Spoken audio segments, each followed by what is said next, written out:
Pronto, começamos a gravar. Então, oficialmente, boa noite a todos e a todas. Espero encontrá-los todos muito bem.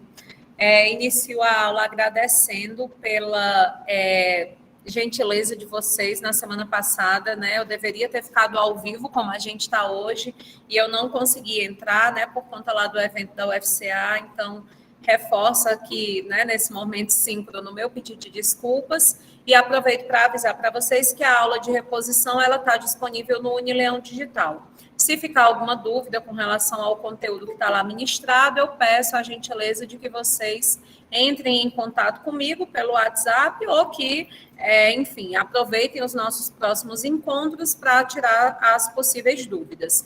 É um vídeo curtinho, meu povo.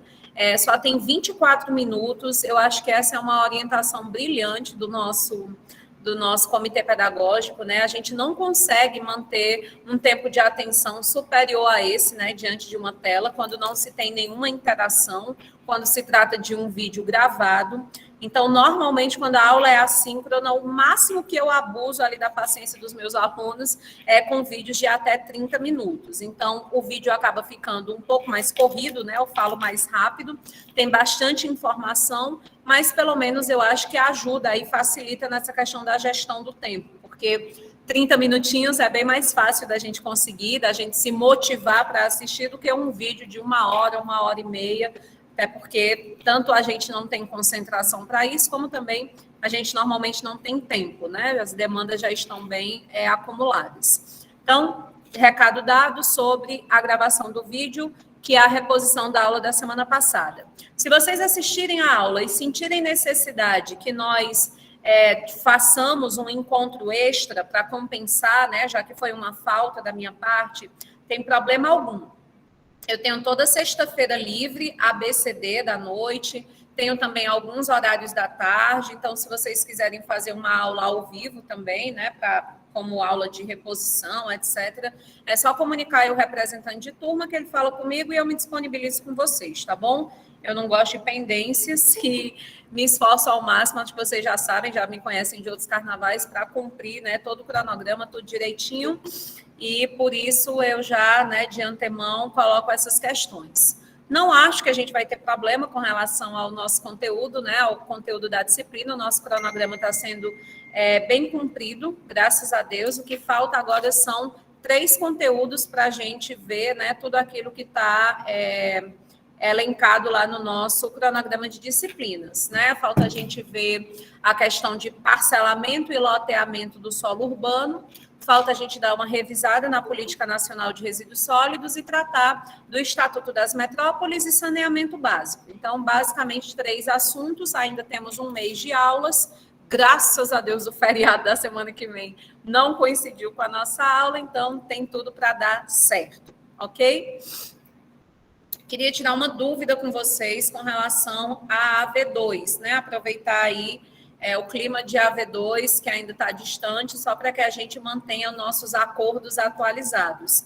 No início do semestre, quando eu apresentei para vocês o cronograma de disciplinas, vocês me disseram que tinham preferência por não fazer a avaliação parcial. E a gente combinou que fazia AV1 valendo de 0 a 10 e deixamos em aberto, né? Deixamos assim que a AV2 seria da mesma forma, mas quando estivesse mais próximo, nós traríamos novamente ao debate para decidir se seria assim mesmo.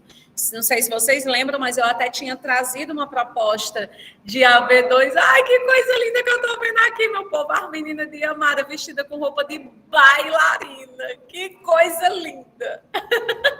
Deixa eu mostrar, mulher. Vem, minha gente. Oh, minha gente, vamos ver a cor linda. Oh, minha gente. Ai, não vejo a hora de ser Maria Clara, amiga. Linda, só não vou abraçar e beijar porque é pandemia, né? Eu fico com medo. Mas lindas. Tchau, amiga. Obrigada, viu? Eu tava aqui já morrendo, agora eu tô reenergizada. Oh, meu Deus!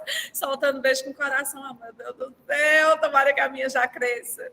Bom, que eu tenho certeza que nessa idade deve dormir a noite toda. Ai, Jesus, me faça chegar lá viva para ver. Sim. A gente estava dizendo que Eu tinha deixado até uma proposta de parcial 2 em que a gente faria umas palestras e elas valeriam pontuação. E vocês disseram, não, a gente não quer palestra, a gente quer fazer só a prova valendo de 0 a 10. Então, só para eu já me organizar, né? Porque se fosse o caso de realmente fazer palestra, agora eu ia ter que ir atrás de, né, de cadastrar evento em Copex, etc e tal. Então, queria só que vocês me dissessem se é isso mesmo. A gente não vai fazer evento, a gente vai só fazer nossa AV2 valendo de 0 a 10 e a gente não vai fazer parcial 2. Porque se a gente for fazer parcial 2, ela seria de hoje a 15 dias. Por isso que eu estou perguntando para poder ter tempo de organizar. Os acordos feitos na primeira semana de aula estão de pé, AV2 valendo de 0 a 10, não é isso? Oh, beleza. Ai, gente. Lamento muito. Nossa, fico triste. Brincadeiras à parte, né? Eu também estou bem cansada. Facilita a vida para mim também. Então, se vocês quisessem, né, tudo bem. Mas faça essa prova com carinho, mais carinho do que eu fiz na AV1. Minha gente, eu acho que vocês fizeram aquela prova na AV1, só faltava eu ultrapassar a tela e ficar fazendo assim, você, né? Porque, pelo amor de Deus, mais carinho do que aquilo ali.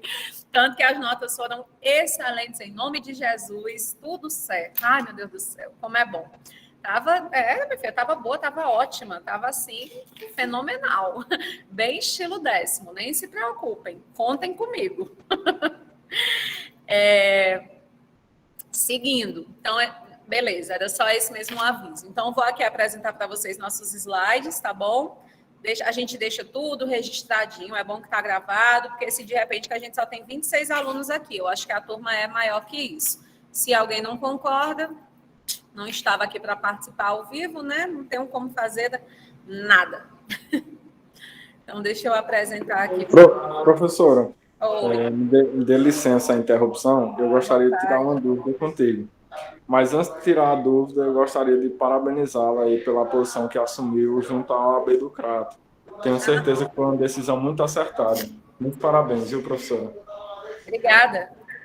E a minha dúvida é em relação à prova especial de AV1. Pronto, nossa prova é dia 29. Aí o conteúdo vai ser igualzinho ao que o pessoal fez da AV1, né? Porque a gente praticamente não teve conteúdo novo. O conteúdo novo foi esse que eu deixei gravado hoje. Não seria justo, né? Cobrar de vocês depois de amanhã e mais esse conteúdo de hoje. Aí eu não quis, assim, vocês já devem estar com a cabeça desse tamanho, né? Depois da OAB, ainda fazer uma prova com mais... Com certeza. Não vou fazer isso não, que eu tenho até medo de castigo. Deus castiga, né? Um negócio desse. Não fala não, Gislene, né? Que é só doido, bichinho. Eita, meu Deus do céu, o juiz que é bom, eu não tenho. Mas vamos lá. Então é isso. Foi até bom tu ter perguntado, John, te agradeço, porque eu ia esquecer de dizer isso, né? Fazer esse lembrete. Meu povo, eu vou deixar essa prova do dia 29 disponível para vocês a partir das 18 horas. Ainda bem que tu falou, eu ia esquecer de falar dessa vez especial. Ela vai ficar disponível das 18 horas até as 23 horas e 59 minutos, tá bom? Então, vocês fiquem atentos, 18 horas, dia 29, tá lá. Fica atento com o prazo, 23 horas e 59 minutos. Com certeza vocês não vão precisar de todo esse tempo, mas... o seguro morreu de velho, né? Para facilitar aí nossa vida. Estou pegando aqui meu slide. Perfeitamente. Muito obrigado, professor. Que eu estou tentando aqui abrir. Por que você não quer abrir slide? Só um momento. Agora deu certo. Pronto, pessoal. Hoje a gente vai falar sobre algo que é bem... eu acho, né? Eu sou suspeita para falar porque eu gosto da disciplina, mas eu acho algo bem interessante, algo bem prático, né? Tem um caráter mais técnico. A gente, em algumas aulas, passou por uma vibe mais propedêutica, né? Mais principiológica, quando a gente discutiu história, os princípios, o contexto do Estatuto da Cidade, mas hoje a gente vem tratar de algo que é mais prático, que é mais instrumental. Na aula que eu deixei gravada para vocês, a gente começa nesse caminho, né? Realmente mais técnico, mais prático, mais operacional. quando a gente fala sobre as características do plano diretor. Então, em 24 minutinhos que vocês devem tirar o quanto antes para tentar assistir, vocês vão ver lá que eu vou esmiuçar as características do plano diretor, como ele deve ser elaborado, quais características ele deve ter, que requisitos ele deve atender, beleza. E aí, seguindo esse caminho, hoje a gente vai falar sobre o PUC, tá bom? Que é um instrumento que está previsto no Estatuto da Cidade. Então, quando eu pego lá o Estatuto da Cidade, tem 2 artigos que são, assim, muitíssimo importantes. Todos eles são, né? Mas o 2º e o 4º, eles são muitíssimo importantes. Por quê? Porque no artigo 2º, eu encontro o meu ideal, eu encontro a minha utopia, né? Usando aquela velha metáfora de que eu dou um passo em direção e ela se afasta também, né, de mim. Então, quando eu olho para o artigo 2º, eu olho para a cidade ideal, a cidade que todo brasileiro deveria ter, né? Que toda brasileira deveria ter. Aquela história, o Brasil que você quer é o quê? O Brasil que eu quero é o Brasil que está no artigo 2º lá do Estatuto da Cidade. Aquele conjunto de diretrizes, né? Elas compõem os princípios, as metas, né? Ou seja, o objetivo final da nossa política urbana. Essas diretrizes começam com o nosso compromisso com a promoção de cidades sustentáveis e vão passar por várias outras perspectivas, né? Como a garantia da gestão democrática, a garantia da existência de instrumentos públicos para satisfazer as necessidades da população, a garantia de uma cooperação entre entidades públicas e privadas, a garantia do compartilhamento do ônus e do bônus pelas atividades urbanísticas. Então, lá no artigo 2º, eu consigo entender, enquanto gestora pública, né, enquanto membro do Poder Legislativo, pensando nesses sujeitos que, de fato, deveriam fiscalizar e executar a política urbana, o que é que eu deveria ter em mente, né? Quais são os ideais que eu desejo alcançar? E aí, no artigo 2º, eu coloquei para vocês, prever diretrizes a fim da gente atingir o objetivo final de guiar a produção social do espaço urbano das cidades brasileiras em direção ao efetivo cumprimento das funções sociais da cidade e da propriedade urbana.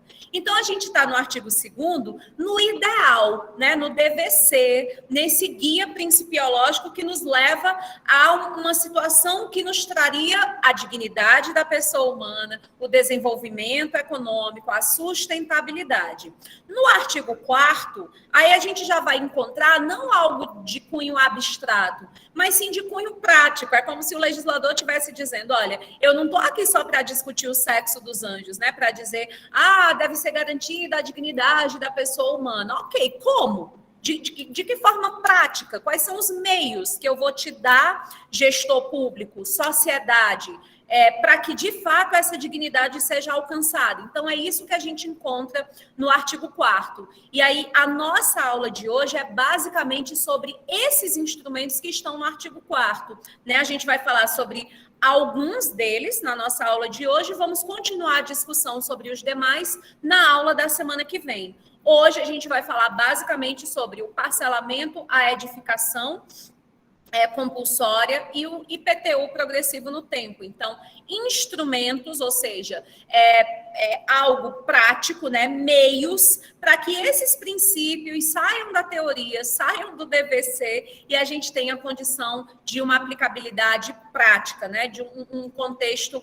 realístico. Então, o artigo 4º prevê instrumentos gerais de execução da política urbana que visam dar concretude ao que for estabelecido nos planos e projetos de planejamento urbano.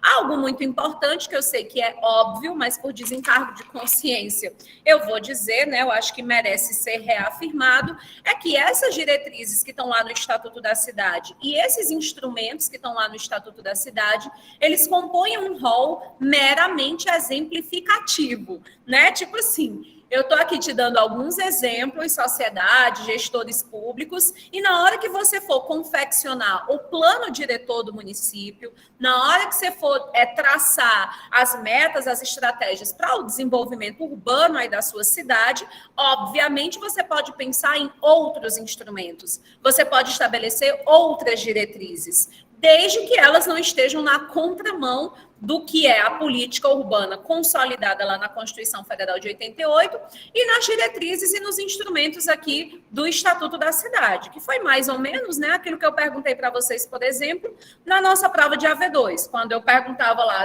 a medida lá do Dória, polêmica, né, que para alguns não foi a intenção, ele foi mal interpretado, mas enfim, que em alguma medida gerou, né, a possibilidade dessa interpretação de que os moradores de rua iam ter os seus cobertores, os seus papelões, etc., confiscados. A gente sabe que isso não pode ser considerado um instrumento porque fere o rol de princípios do artigo 2º e de instrumentos lá do artigo 4º. Então, não é porque isso não está previsto expressamente, né? Porque a gente pode criar outros, mas sim porque fere o cerne daquilo que seria a nossa política urbana.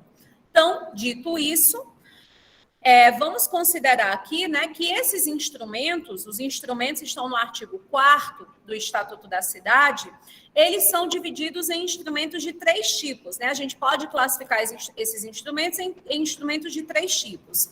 Os planos e os projetos de planejamento, por exemplo, os consórcios urbanos. Isso é um instrumento, beleza, né? Tira o princípio aí da gestão democrática, do compartilhamento do ônus e bônus, tira isso do abstrato e traz para o prático, né?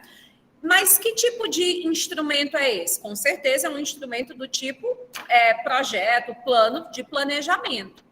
Quando a gente olha para o plano diretor do município, isso é um instrumento de que tipo? Do tipo plano, projeto de planejamento, né?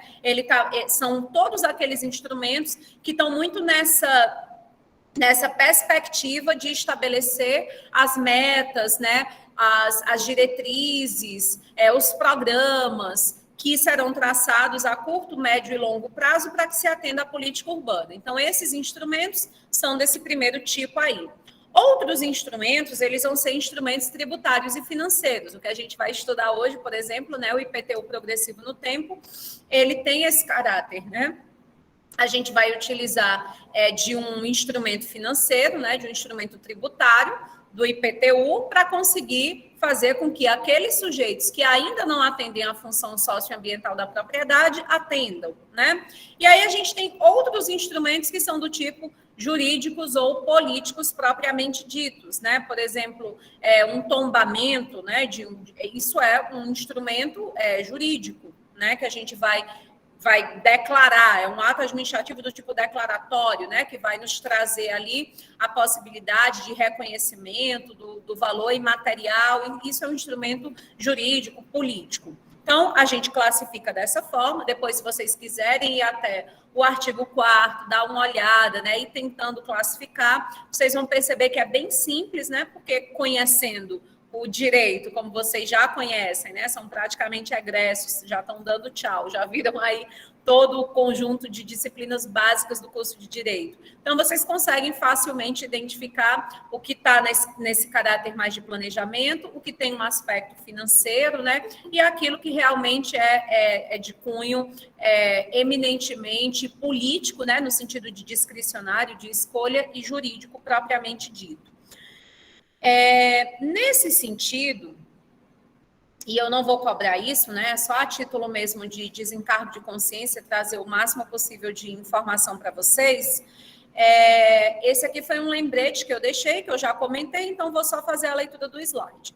O rol estabelecido no Estatuto da Cidade é meramente exemplificativo, podendo a administração pública de cada município, dentro dos limites de sua competência, adotar soluções criativas para a política de desenvolvimento urbano local, desde que esteja de acordo com a Constituição Federal de 88, tá bom? Vocês aí, futuros prefeitos, né, futuros membros do Legislativo, lembrem disso, sejam criativos, sejam criativas, né, as meninas aí, especialmente, né, estamos cada vez mais militando por esse espaço, né, dentro da política, representatividade, etc. Então, quando forem pensar a política urbana, pensem de forma criativa. Nós não estamos amarrados a esses instrumentos. Nós podemos olhar para a nossa realidade local e tentar pensar de forma criativa em instrumentos, em diretrizes que atendem às especificidades, né, da nossa realidade local. Ontem eu fui convidada pela Prefeitura do Crato para ministrar uma palestra sobre ética, porque eu estou presidente da comissão de ética lá da UFCA. Tá vendo, Gislene? É umas presidências, bexiga, eu não sei não, mas estamos lá. E aí ia ter a Semana do Servidor Público, né, do município do Crato, e me chamaram para falar sobre ética, porque queriam alguém que tivesse representação em comissão de ética aqui da região.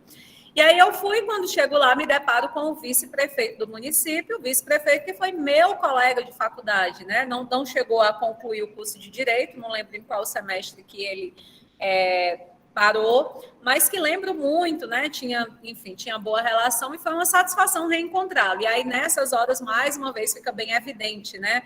Essa tradição política, né? Dos cursos de direito, levar os sujeitos aí à assunção desses espaços. Então, façam esse favor para mim, né? Quando estiverem ocupando, pensem nessas soluções criativas, né, para as nossas cidades. Lembrem que esse rol não exaure as possibilidades de desenvolvimento da política urbana.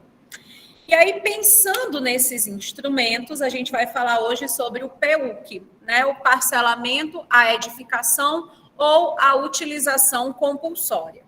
A gente falou sobre a função social da cidade e a gente falou sobre função social da propriedade, né? E a gente sabe que uma coisa não se confunde com a outra, então, nesse caso aqui, a gente está falando especificamente sobre função social da propriedade, função socioambiental.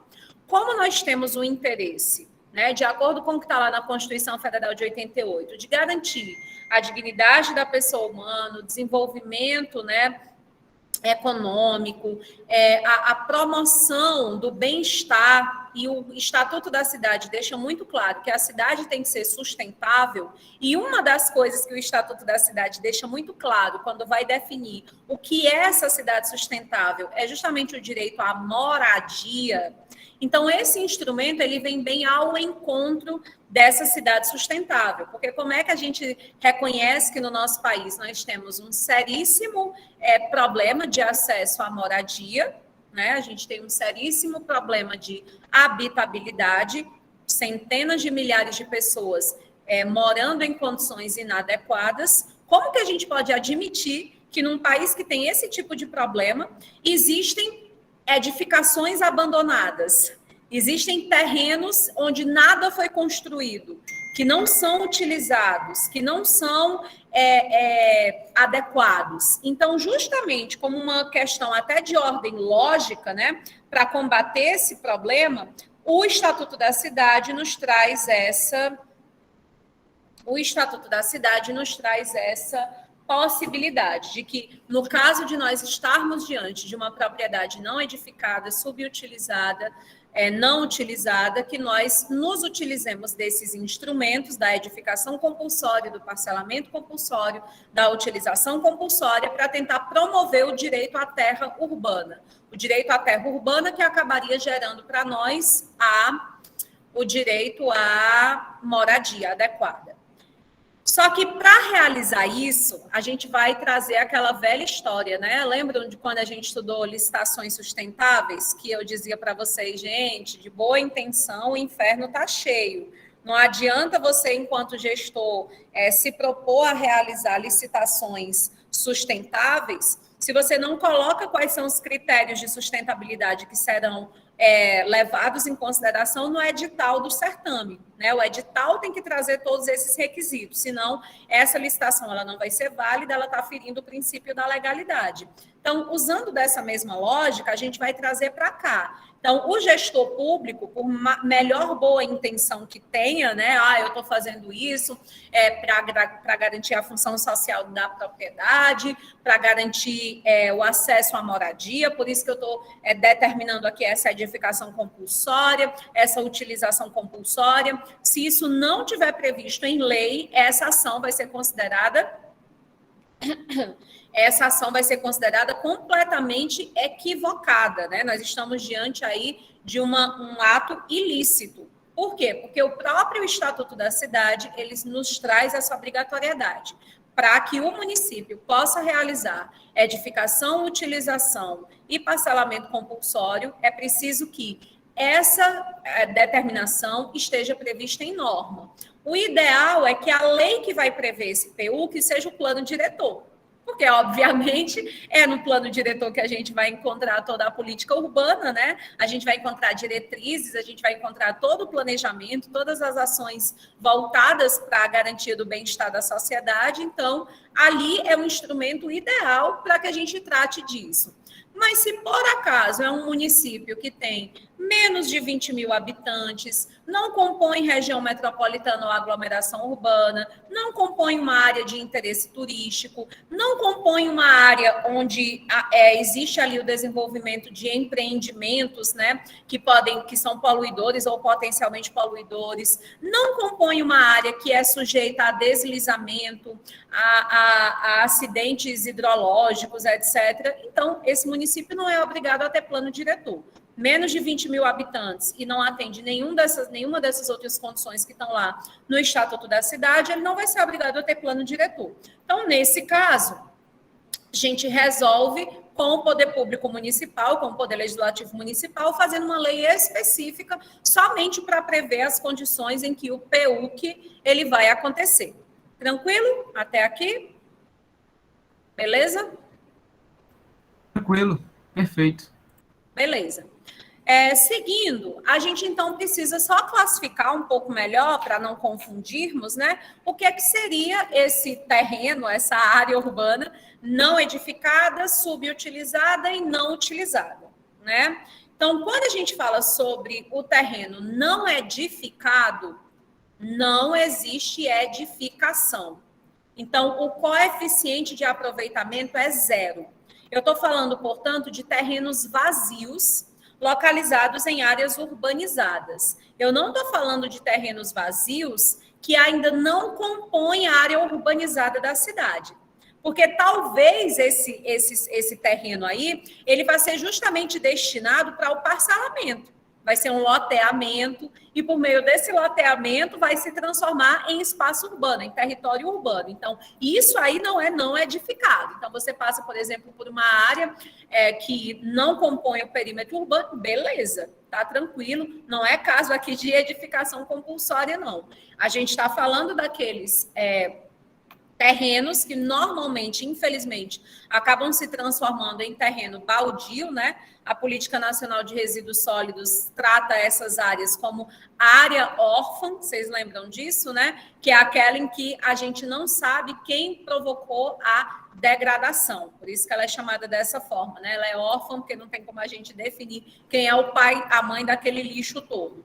Então, até essa questão tem. Não somente prejudica o direito à habitabilidade, né, o direito à moradia, como ainda prejudica a garantia do meio ambiente natural, ecologicamente equilibrado, saudável, porque normalmente esses terrenos vazios dentro do espaço urbano, eles vão acabar sendo alvo, objeto, né, de se tornarem uma área órfã contaminada. Vocês lembram disso? Só por curiosidade, que a gente falou em sustentabilidade, né? A gente falava sobre área órfã contaminada, né? E isso está lá na Política Nacional de Resíduos Sólidos. Casa bem com essa questão que a gente está falando aqui agora.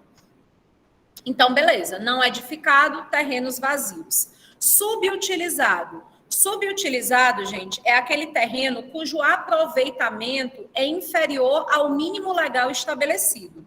Pessoal, qual seria o mínimo legal? Chuta aí, o que é que você acha que qual o tamanho, então, que tem que ser construído? O que é que tem que ser construído para que não seja considerado subutilizado?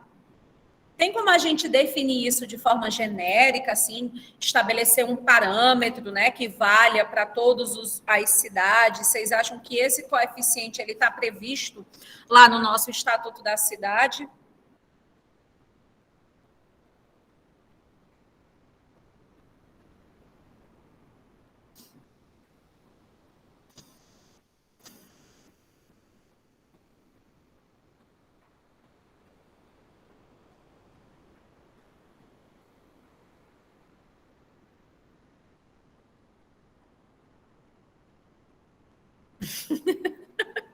Alô, Brasil. Boa Professor, noite. estamos aqui, mas é porque a pessoa está fingindo demência, né? Para não responder. A verdade é essa. A pessoa tem que ser logo sincera. Mas a senhora não está só, viu? Não se preocupe, estamos por aqui ainda. Graças a Deus. O maior medo não tá falando para ninguém. Aí eu fiz, ó, quando vejo. Ai, minha gente, ainda bem. Tem que dizer logo, né? Porque se fosse na sala não ia ter pronto correr mesmo. Então a pessoa é logo A sincera. pessoa também dá aquela olhada para aquela pessoa, né? Tipo assim, fala tu, mulher. A pessoa desvia logo o olhar do professor, que é para ver se o olhar não bate, e ele não pergunta para a pessoa, né? Fica esperando o professor olhar para qualquer pessoa que esteja sentado mais ali na frente, e assim vai indo. É a vida. Ai, Jesus, meu povo. Então, eu pergunto, eu vou responder. Pelo menos é só para saber se vocês estão aí. Mas Luana já jogou a real. Foi ótimo, que aí eu sei que eu não estou só. Gente, não tem como. Então, assim, não dá para a gente comparar. É por isso que talvez no município do Crato, o coeficiente de aproveitamento seja X e em Juazeiro seja 2 vezes X. E em Barbalha seja 1/3 de X. Por quê? Porque cada município vai ter um tamanho aí, né, de território muito próprio. Cada município vai ter características também, suas vocações, né? Se é um município que tem mais essa característica de ser um município dormitório, então tem mais moradia, né? Tem menos atividade empresarial. Então, assim, como cada município vai ter as suas peculiaridades, não tem como ser definido de forma geral, a gente não vai encontrar em nenhuma lei, né? Por exemplo, a gente vai estudar na semana que vem a lei do parcelamento urbano, que é uma lei antiga, de 79, apesar que ela teve uma atualização esse ano, 2021, agora em maio. Mas, enfim, foi bem discreta a alteração, mas de toda forma ajudou a preencher algumas lacunas. Mas o que eu estou querendo dizer com isso é que vocês não vão encontrar nem em lei específica, como por exemplo a lei do parcelamento urbano, e nem tampouco no Estatuto da Cidade esse coeficiente de aproveitamento. Então, para que você possa afirmar se um terreno ele é subutilizado ou não, tudo vai depender desse coeficiente mínimo que vai estar estabelecido dentro dessa lei que o município vai ter que ter feito, justamente porque sem essa lei não pode haver o PUC, o parcelamento, a edificação e a utilização compulsória, ok? Idealmente, esse coeficiente vai estar indicado lá no plano diretor, município que não tem plano diretor vai estar nessa lei específica. E aí, levando-se em consideração no plano ideal que vai ser um número razoável, levando em consideração as peculiaridades do município. Para se evitar, gente, a mentira, a falcatrua, o jeitinho, a maquiagem de que eu tenho lá um terreno imenso, e aí o que é que tem construído lá? Uma casinha de cachorro. É uma edificação que é do tamanho de uma casinha de cachorro. E aí, para driblar o poder público, eu digo, não, o meu terreno ele é edificado. Aí, ó, a edificação. Aquela casinha de cachorro ali fui eu que fiz.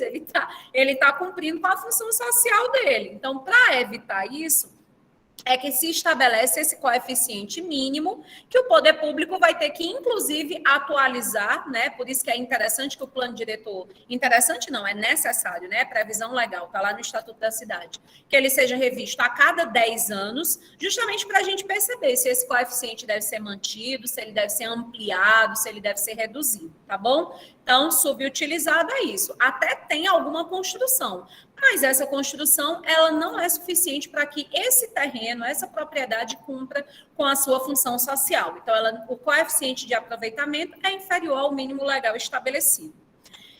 E a última modalidade, gente, é o terreno não utilizado. Então, nesse caso, a gente não está dizendo que é um terreno baldio, né? Não é que ele não foi edificado, ele foi edificado.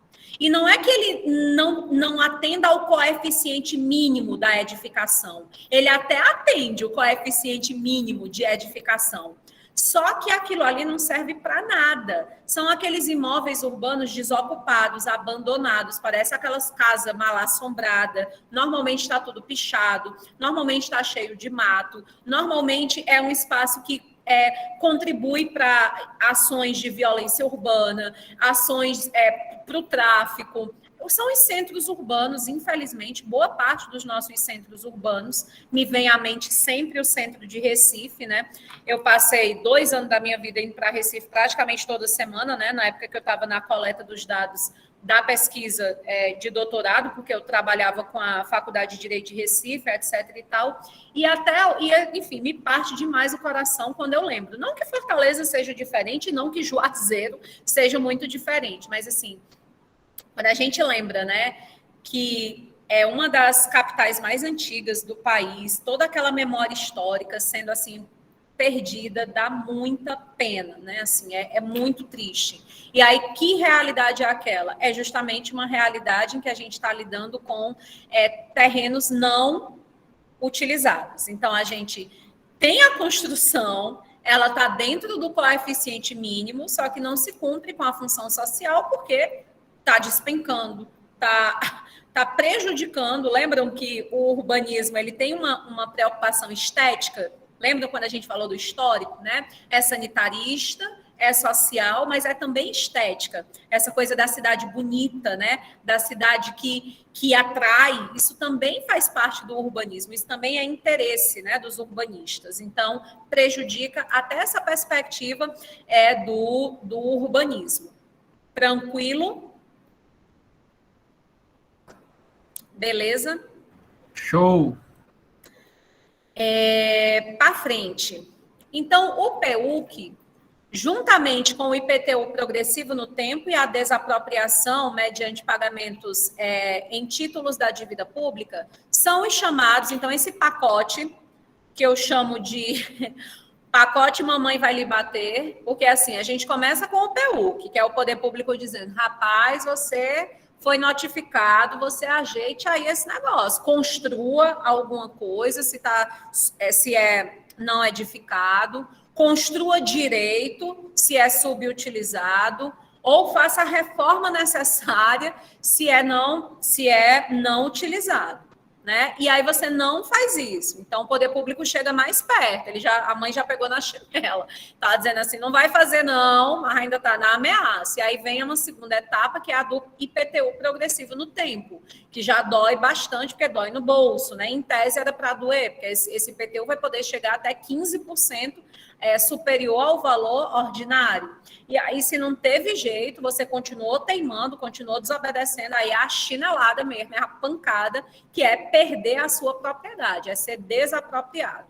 Se fosse posto em prática, porque a gente está estudando aqui o DVC, ainda é pouquíssimo posto em prática, mas isso porque a gente está lidando com um conjunto de instrumentos que nasceu em 2001, acabou de fazer 20 anos, boa parte dos nossos gestores públicos desconhece, boa parte da nossa sociedade desconhece, a gente ainda tem uma dificuldade muito grande. Quando a gente chegou a ter um Ministério das Cidades, né, as questões foram mais debatidas, mas esse ministério não existe mais. A gente teve, então, uma interrupção no âmbito do desenvolvimento de políticas públicas voltadas para a urbanização. Então, por todas essas nuances, a gente sabe que esses instrumentos, de fato, ainda são pouquíssimos aplicados. Tanto que eu tenho certeza que cada um de nós aqui, se a gente abrisse uma roda para chorar pitanga, a gente ia ter vários exemplos nos nossos municípios vizinhos, etc., em que existem situações desses problemas aí nas propriedades urbanas e que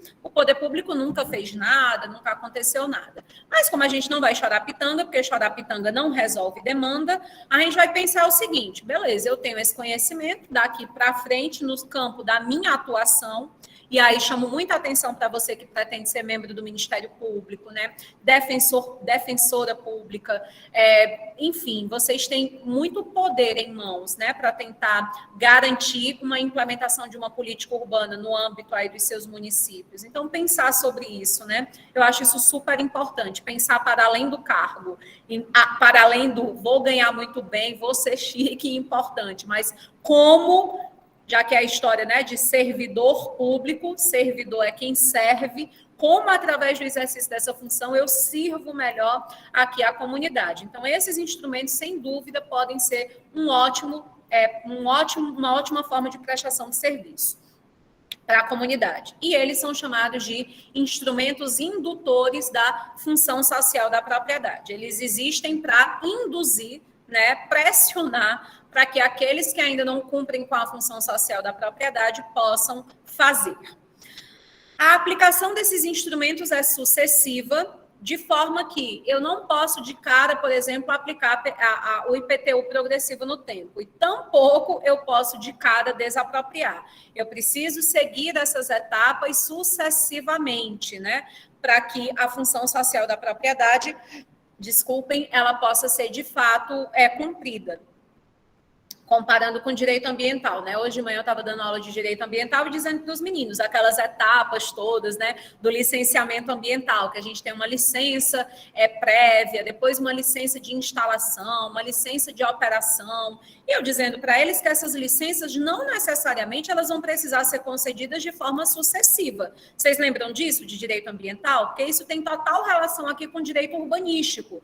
Tanto é que o Estatuto da Cidade coloca como uma das suas diretrizes, né, e coloca como um dos municípios que é obrigado a ter plano diretor, mesmo que não tenha os 20 mil habitantes, aqueles municípios que ficam em áreas onde existem empreendimentos que realizam atividades poluidoras ou potencialmente poluidoras, porque existe ali, um alerta, né, um risco permanente de que haja danos ao meio ambiente. Então, a gente aproveitar aqui para abrir um gancho, né, e fazer essa rememorização, eu acho que é importante a gente lembrar que, no caso do licenciamento ambiental, para essas atividades poluidoras e potencialmente poluidoras, né, que vão recorrer a um órgão ambiental licenciador para pedir essa licença, para poder desenvolver sua atividade, a concessão dessas licenças não é sucessiva.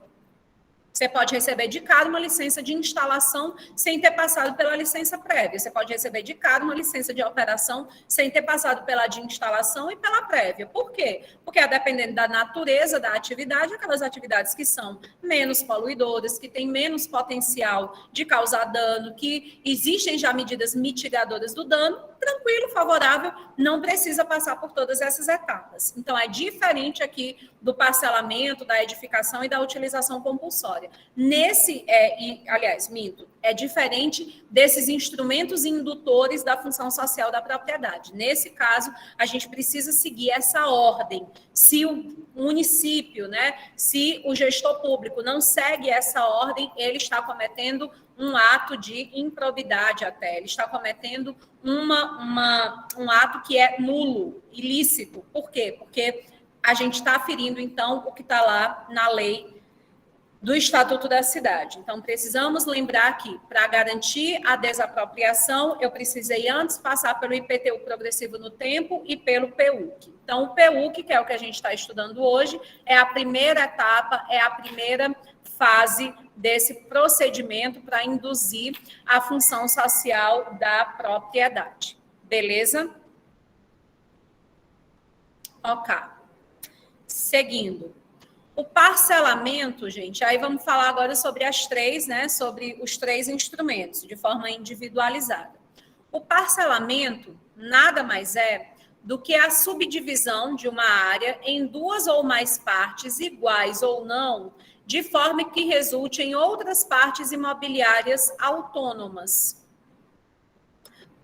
Parcelamento é gênero, do qual o loteamento ele é espécie. Né? Então, parcelamento do solo urbano é a gente pensar que você tem ali um terreno normalmente de tamanho bastante considerável, ele precisa, portanto, ser dividido. Se essa divisão ela vai promover a criação de novas vias, né, de novas ruas, avenidas, então você está fazendo ali um loteamento, né? E aí, isso, portanto, é super interessante para ampliação do processo de urbanização. Esse seria o parcelamento. A edificação compulsória é a obrigação de erguer, de construir, de levantar. Então, normalmente, a edificação compulsória é justamente lá para o terreno que ele não é edificado. Então, a gente não tem nada lá, você vai querer que seja erguido algo. E ele não tem um tamanho tão considerável, né? A ponto de que a gente vá parcelar. Não é essa a questão, é o fato de que tem um tamanho ali que é razoável, não precisamos subdividir, mas precisamos garantir que ele seja utilizado, preferencialmente, né, para moradia. E a utilização compulsória, normalmente a gente vai utilizar para o terreno que é subutilizado ou não utilizado. que é justamente para aqueles que, por exemplo, são os que estão lá abandonados. Então, eles precisam ser utilizados. Para isso, eles vão passar por uma reforma, né? Ou então, eles não atendem ao coeficiente mínimo. Então, é preciso ser garantida uma utilização para eles que garanta que esse coeficiente mínimo ele seja atendido. Vamos agora ao procedimento, né? A coisa prática, técnica. Como que você deve fazer? Vou logo adiantando que na AV2 eu gosto de colocar uma questão aberta, que é um caso concreto. Gosto sempre de avisar como vai ser cobrado, né? Para garantir que ninguém solta a mão de ninguém vai ficar para trás, todos os clichês que estão na moda sendo aplicados aqui para nós. Então, como que eu gosto de cobrar isso? Eu gosto de colocar lá um caso concreto, que vai ser ou uma situação de alguém que é dono de uma casa abandonada, né, ou de um terreno que não tem uma construção, que atende o coeficiente mínimo, enfim. Vai ser uma situação dessas aí. A primeira coisa que eu peço para ti é para que você classifique, né? Que tipo de propriedade é essa? Aí você vai precisar justificar por que é que você está considerando ela não utilizada, subutilizada, não edificada. Depois eu vou pedir que você, na letra B, eu vou pedir que você diga, então, o que é que pode ser feito para resolver essa situação, né? Se você responde, eu vou desapropriar, eu vou aplicar um IPTU progressivo no tempo, eu já sei que você não assistiu aula, não foi, né? Você não está nem aí, está cagando para mim. Mas se você assistiu, viu o material, você vai saber que vai ser o caso, então, de uma edificação compulsória, uma utilização compulsória, um parcelamento compulsório, a depender do caso concreto. E aí eu vou perguntar para você, então, qual é o procedimento, como que isso vai poder ser feito, né? E aí você vai explicar esses itens, esse passo a passo que eu deixo para vocês aqui a partir de agora, como é que o poder público vai fazer isso. Primeira coisa que o poder público vai ter que fazer é notificar o proprietário, a proprietária, né? Então, o poder público vai perceber, olha só esse casarão abandonado, mal assombrado, tem gente que está vendo até a alma, Ave Maria, a gente precisa dar um jeito nisso, tem que cumprir a função socioambiental da propriedade, vamos notificar esse proprietário. O proprietário notificado, ele vai poder impugnar. Claro, né? Óbvio, contraditório e tal, vai poder dizer, não, olha só, é utilizado sim, enfim, vai ter lá, né, a justificativa dele. Ele vai ter um prazo para apresentar essa impugnação, não é um prazo geral, isso o Estatuto da Cidade não prevê, esse prazo vai estar no plano diretor. Se o município não tem plano diretor, vai estar justamente nessa lei específica que trata do PUC. Se, de repente, o sujeito não apresentou impugnação, não dá para dizer nada, realmente está abandonado mesmo, está cheio de morcego, o teto está desabando, eu não tenho como dizer que ele é utilizado. Então, eu vou ter 1 ano para comunicar à prefeitura o início da utilização desse meu imóvel. Ou para apresentar o protocolo do pedido de alvará para a execução do projeto de edificação ou parcelamento. Então, veja como é uma legislação bem boazinha, né? Te dá 1 ano. Veja como o direito de... Porque às vezes as pessoas querem dizer, né, que fere o direito de propriedade, mas não, minha gente, olha só, é tão respeitado, né, mesmo esse cara, comprovadamente, essa pessoa ali prejudicando o ambiente urbano, na sua estética, na sua salubridade, etc. Mesmo assim, olha que mamão, né, olha que facinho. Você tem 1 ano para comunicar à prefeitura o início da utilização do imóvel. Então, ele já está sendo utilizado. Eu tenho 1 ano para provar que ele está sendo utilizado, né? Se não, 1 ano para que eu apresente o protocolo, que eu já dei entrada ao pedido de alvará para iniciar lá o meu projeto de edificação ou de parcelamento. Ok? Bem tranquilo, né? E aí... Olha, que foi que eu pulei demais, né? Eu estava aqui. Isso. Agora vamos para cá. Indeferida a impugnação, no caso agora do sujeito que apresentou a impugnação, né? O Departamento do Poder Público Municipal, que departamento é esse? Também não existe uma definição, pode ser que seja a Secretaria de Obras, pode ser que seja diretamente com a chefia de gabinete, pode ser que seja a Secretaria do Meio Ambiente, isso também vai ser uma questão definida, né? No âmbito da gestão pública municipal.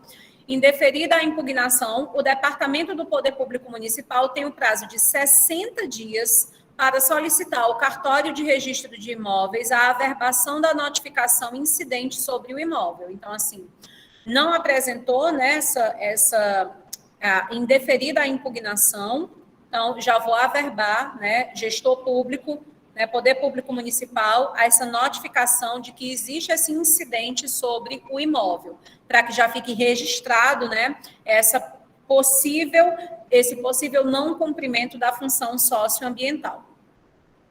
No caso dos imóveis não edificados ou subutilizados, após o prazo de 1 ano, pode ser aberto o prazo de 2 anos para o início da obra. Mais uma vez, olha que legislação mamão, olha que respeito à propriedade do sujeito.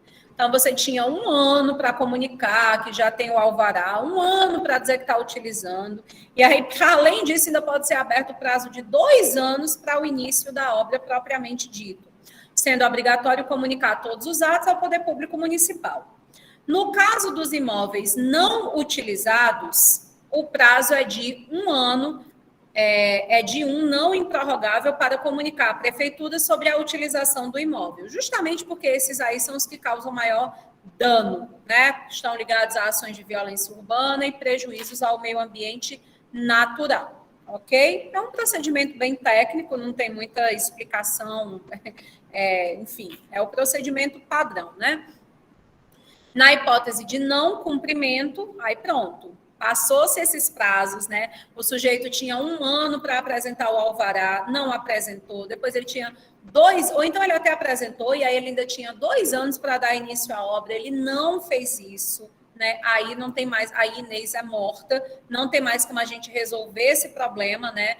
Do PU, aliás, da função social da propriedade por meio do PU, que a gente vai precisar usar agora um remédio mais amargo. Qual é o remédio mais amargo que a gente vai oferecer? É o IPTU progressivo no tempo, né? Que basicamente consiste no aumento do IPTU, que é cobrado pelo imóvel, como uma sanção, como um castigo, né? Porque o sujeito não cumpriu lá as regras do parcelamento, da edificação ou da utilização compulsória. Então, quando a gente olha para o IPTU progressivo no tempo, claro que a gente está diante de um instrumento da política urbana, né? E que tem esse caráter de natureza pecuniária, né? Então, não é uma ação fiscal, ela é extrafiscal. O objetivo aqui não é a arrecadação, o objetivo aqui é sancionar, né? Para querer obrigar que o sujeito, de fato, utilize a sua propriedade, dando a garantia do cumprimento da sua função socioambiental.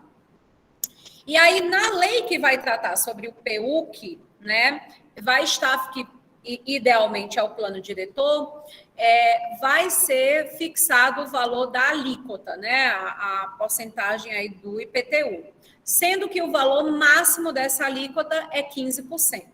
E aí isso é uma determinação que está no Estatuto da Cidade. Isso aqui não pode ser alterado pelo Poder Público Municipal. Então, a gente pode aumentar, né, esse valor, mas desde que isso não supere 15%.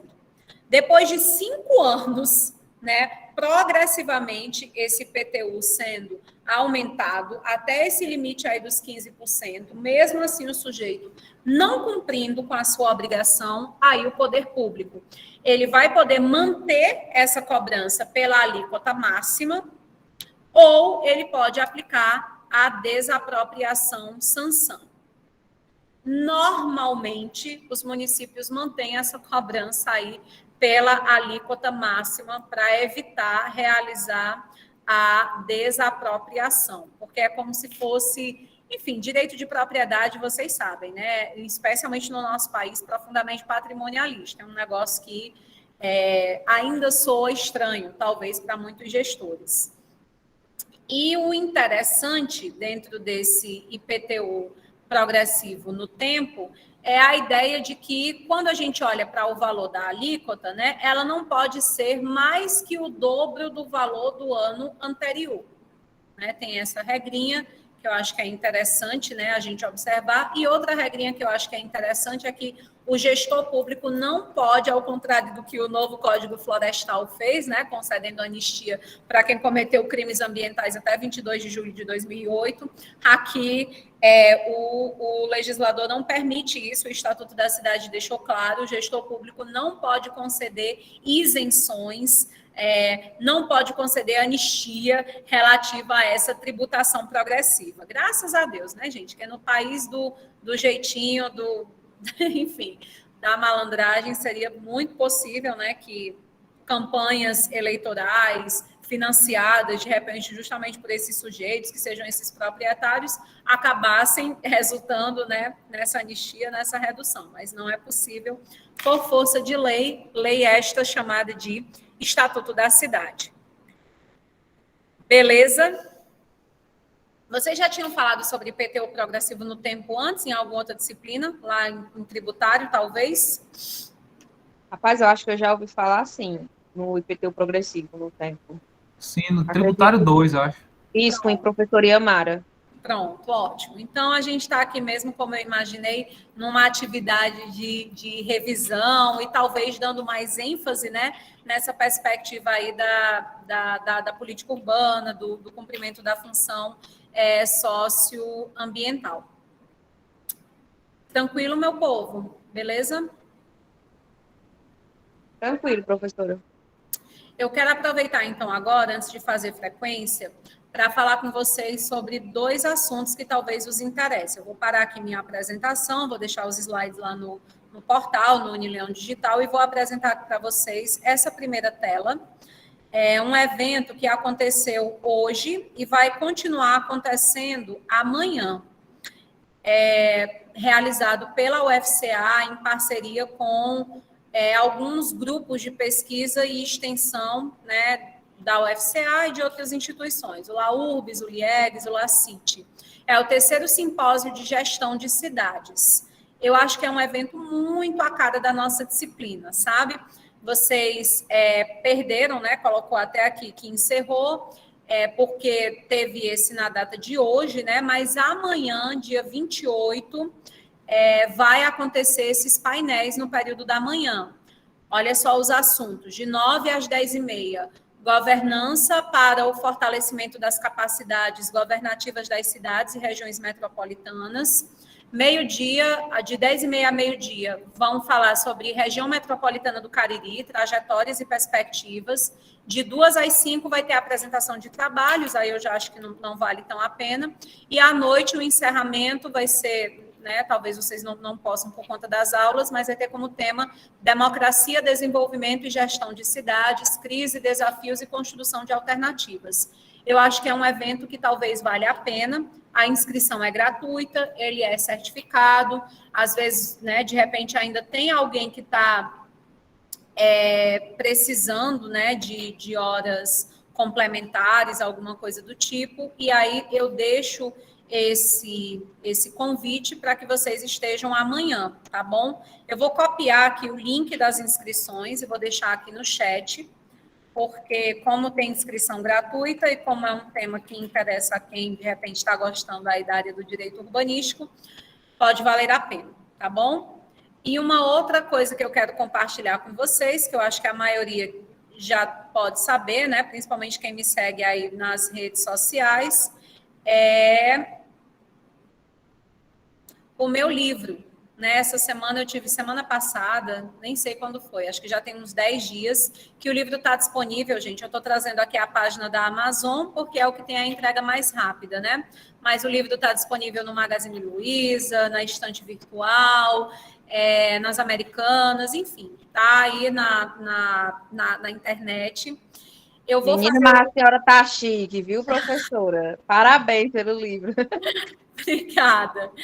Eu vou fazer o lançamento, gente, mês que vem. Espero contar com a presença de vocês, seja virtual, seja remota, tanto que eu vou dividir o evento em duas oportunidades, né? Dia 18 a gente vai fazer de forma remota para quem está em outros municípios, para quem não se sente seguro de vir para a Unileão, e dia 26 a gente vai fazer realmente de forma presencial aqui na Unileão. Então, eu queria muito compartilhar assim, com vocês, gente, porque estou compartilhando com todas as minhas turmas, e não juro para vocês, assim, jurar não, que jurar é pecado, ai meu Deus do céu, não. Mas, assim, garanto a vocês que não é numa perspectiva de orgulho, de pedantismo, mas é assim, de muita satisfação, né? Vocês me conhecem há um tempo, sabem que eu abracei a docência é a minha escolha profissional. Eu sou servidora pública, né? Eu sou advogada, embora nunca me dediquei a advogar, mas é na docência, é na pesquisa, é na educação jurídica o meu espaço de fala, é onde eu me encontro, né? Onde eu desempenho minhas funções profissionais há quase 10 anos, somando o tempo de serviço público na UFCA com o tempo que eu estou aqui na Unileão e em outras instituições. E foi muito difícil para mim cursar doutorado no nosso país, né? O mestrado foi bem mais tranquilo, porque eu fiz o mestrado aqui na região. Foi difícil, porque é sempre difícil conciliar trabalho e estudos, né? E enquanto eu fazia o mestrado, eu dava aula na Unileão, eu era servidora na UFCA, então foi puxado, mas tinha a facilidade de ser aqui na minha casa, né, na minha cidade.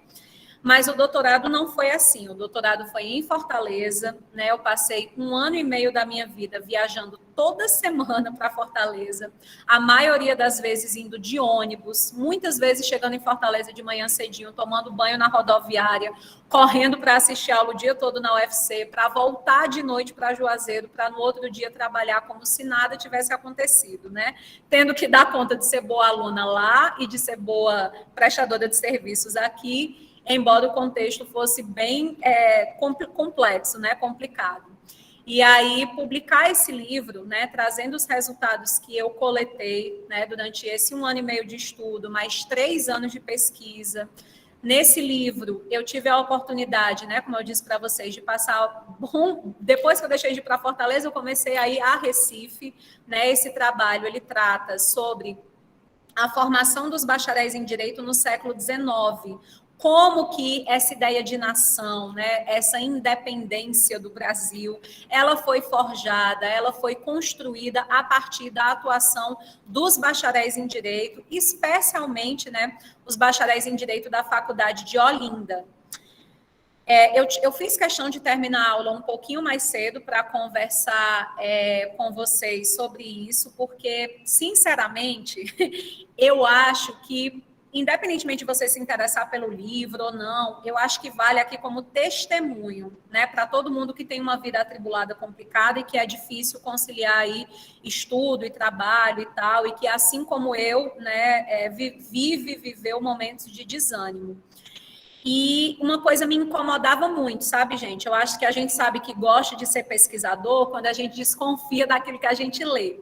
E aí eu sempre gostei muito de história, né? Já fazia a graduação em História, EAD, que eu concluo agora ano que vem.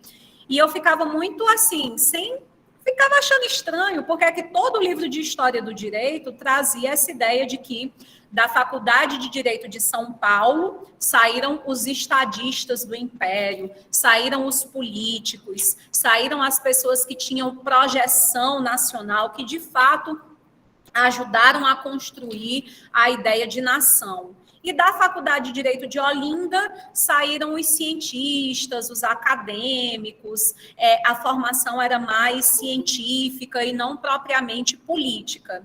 Eu vi aquilo nos livros e eu não encontrava as fontes, sabe, Marlon Turto, que é historiador, né?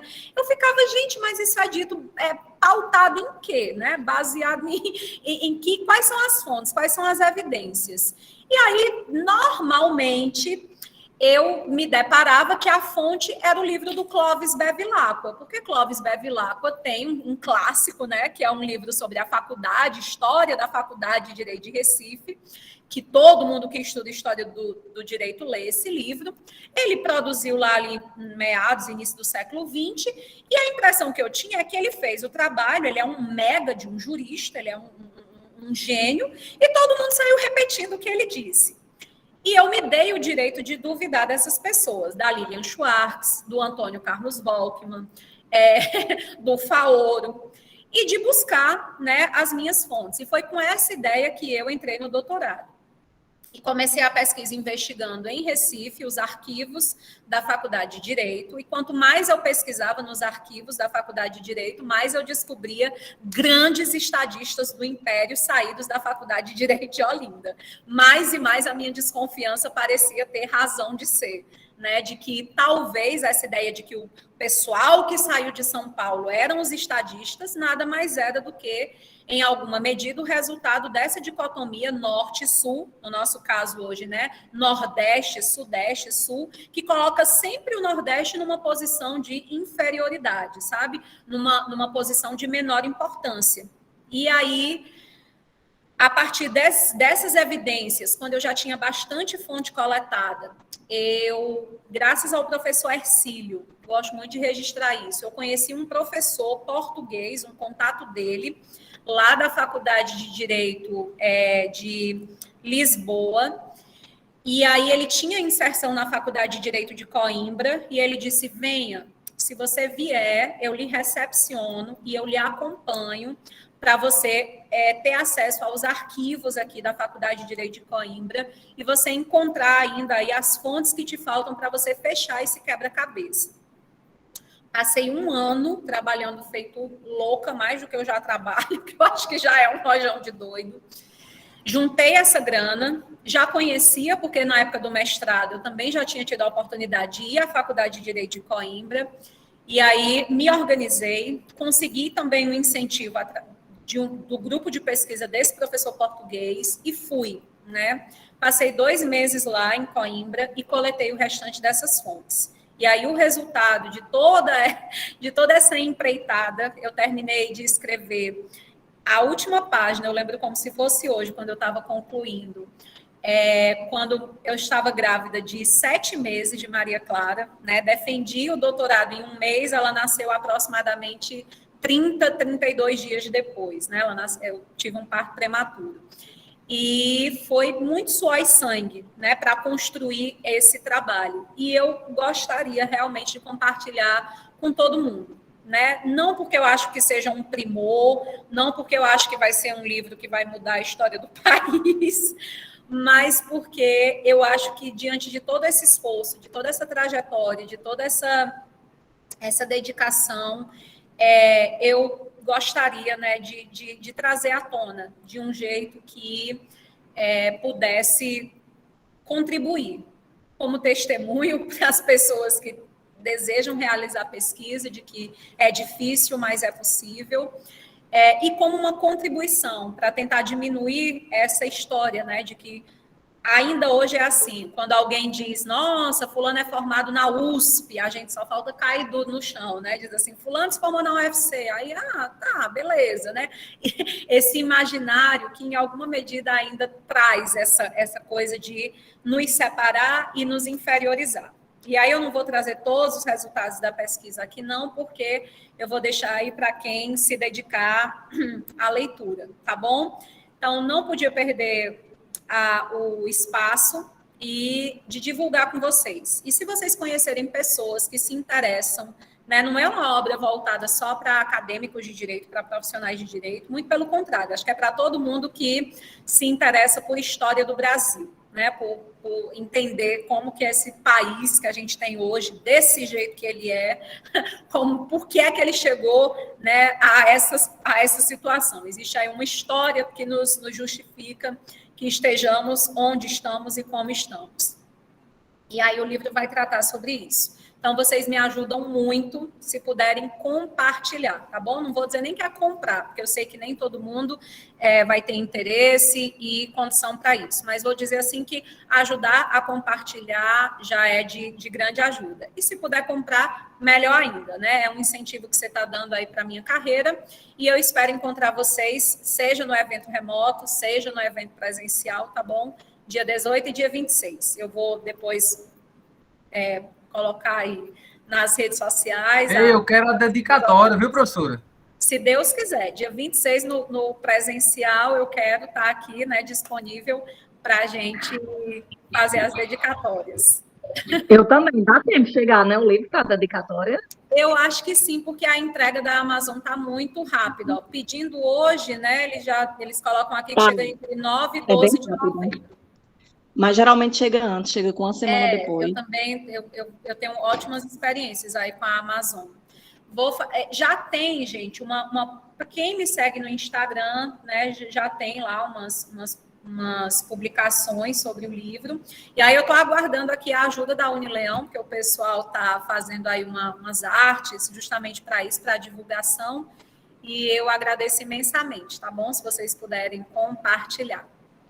E é isso. Então, vou agora fazer a frequência, pedindo desculpa, né, pelo tempo aí que eu utilizei para isso, mas eu não podia perder a oportunidade. Vou abrir aqui o portal, só um minutinho.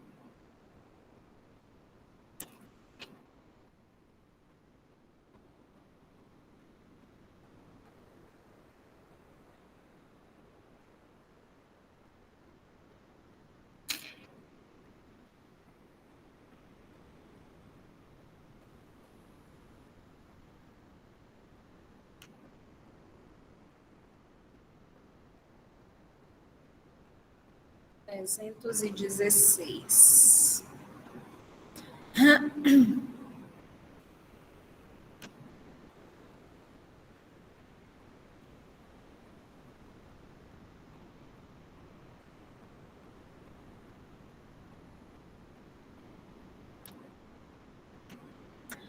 Adriana Lígia.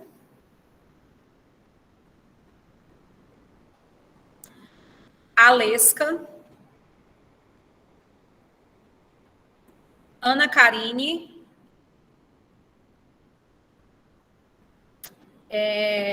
Ana Roberta. Antônio Lucivan. Presente. Bárbara Tuani.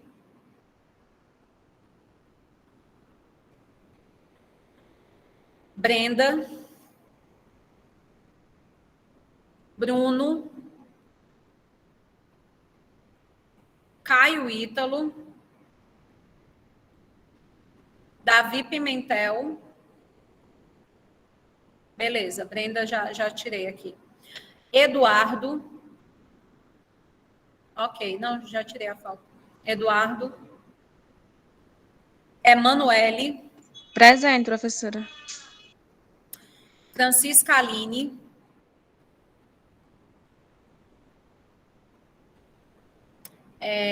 Gislene. Gustavo. Presente, professora. Ítalo.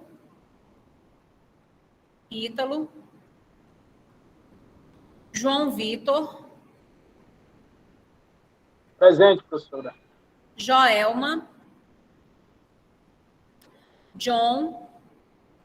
Estou aqui. Cleiton.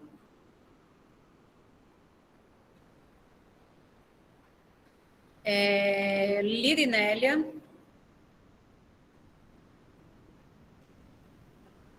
Lohane.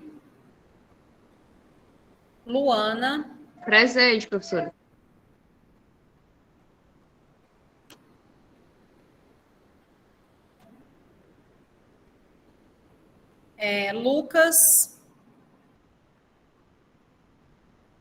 Lucas, Manuel, Márcia Gabriele, Manuel ok, Márcia ok, Maria Dianara, Maria Fernanda, Maria Paloma, Presente. Maria Vitória,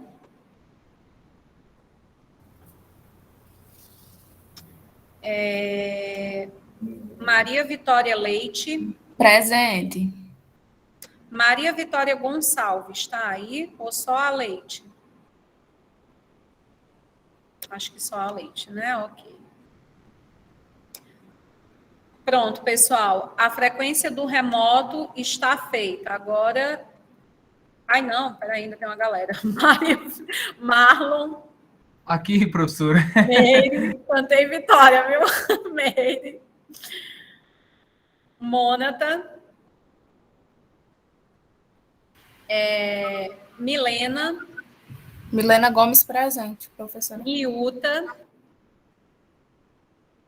Niuta, Noélia, ok. Priscila. Presente, professora. Aimara. Rivoélia. Tiago de Viveiros. Vanessa. Vanessa presente, professora. Vivian. E o Eirislek. Aqui, professor. Ótimo. Pronto, gente. A frequência do presencial, aliás, do remoto está feita. Agora eu vou fazer do pessoal que era para estar presencial. Só um momento. E aí os demais, boa noite, obrigada. Até semana que vem, se Deus quiser. Tchau, professora. Boa noite. Tchau, boa noite. A senhora viu aí, né, professora, que eu tô... Ficou como se eu tivesse presencial, né? Eu vou fazer agora a frequência de quem era para estar presencial. Pois tá ok. Eu acho que só são 2 pessoas. Não, é mais. Maria Andresa. Não está. Milena. Milena também não. E aí, Paulo, que não vai ter falta. Paulo está. Pronto, tranquilo. Boa noite, professora. Boa noite. Tchau, tchau.